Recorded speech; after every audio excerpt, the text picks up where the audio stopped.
በኢትዮጵያ ዋንጫ የሩብ ፍጻሜ መርሃ ግብር ኢትዮጵያ መድን ከቤንች ማጂ ቡና በዛሬው ዕለት ጨዋታቸውን ያደርጋሉ።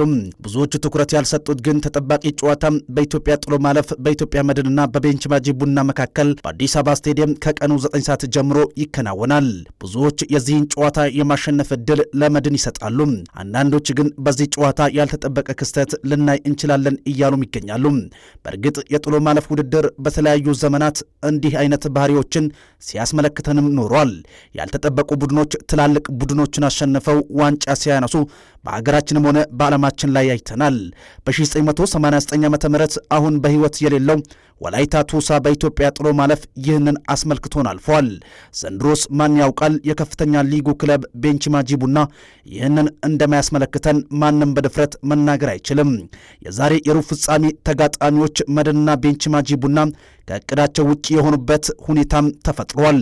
መድን ያምናውን ሻምፒዮንነት መድገም ባይችልም እንኳን ዘንድሮ በሊጉ ጠንካራ ተፎካካሪ ሆኖ የመቅረብ እቅድም ነበረው። ቤንች ማጂ ቡና ደግሞ ባለፉት ዓመታት ሞክሮ ያላሳካውን ወደ ፕሪሚየር ሊጉ የማደግ ህልም ሰንቆ ነበር።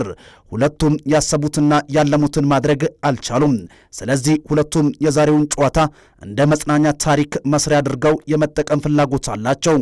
ሁለቱ በተለይም ቤንች ማጂ ቡና የቀረው አንድ ሊግ ጨዋታ በመሆኑና እሱም በደረጃው ላይ የሚያስከትለው ምንም አይነት ለውጥ ባለመኖሩ ሙሉ ትኩረታቸው የዛሬው ጨዋታ ላይ አድርገው ታሪክ የመስራት ፍላጎት አላቸው።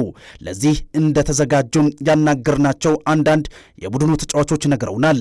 ኢትዮጵያ መድን ምንም እንኳን በፕሪሚየር ሊጉ የወራጅ ቀጠና ውስጥ ቢሆንም አሰልጣኙና ተጫዋቾቹ በጥሎ ማለፍ እስከ ፍጻሜው በመዝለቅ ሌላ የመነጋገሪያ ገጽ ለመክፈትና ለሊጉ ትልቅ ሞራል ስንቅ ለመያዝ ለጨዋታው ትኩረት ሰጥተው እንደተዘጋጁ እየገለጹ ይገኛሉ። በተለይ ከምንም በላይ የዛሬው ጨዋታ በቡድኑ ስነ ልቦና ላይ የሚፈጥረው ተጽዕኖ ከባድ በመሆኑ ለዛሬው ጨዋታ ልዩ ትኩረት እንደሰጡት ያገኘነው መረጃ ያስረዳል። አሰልጣኝ ገብረመድህን ኃይሌ በጥሎ ማለፉ ጥሩ ልምድና ታሪክ ያላቸው አሰልጣኝ ናቸው። በተደጋጋሚ ለፍጻሜ በመቅረብና ዋንጫ በማንሳት ይታወቃሉ። ቡድናቸው መድንም ቢሆን እንዲሁም ቤንች ማጂ ቡና ግን በውድድሩ ልምድና ታሪክ ያለው ክለብ አይደለም። በእግር ኳስ በተለይም በጥሎ ማለፍ ውድድር ከምንም በላይ ወሳኙ በዕለቱ የሚኖር አቅምና ብቃት ነው። ስለዚህ በዛሬው የኢትዮጵያ መድንና ቤንች ማጂ ቡና ጨዋታን ማን አሸንፎ ወደ ቀጣይ ዙር ያልፋል የሚለው ይጠበቃል።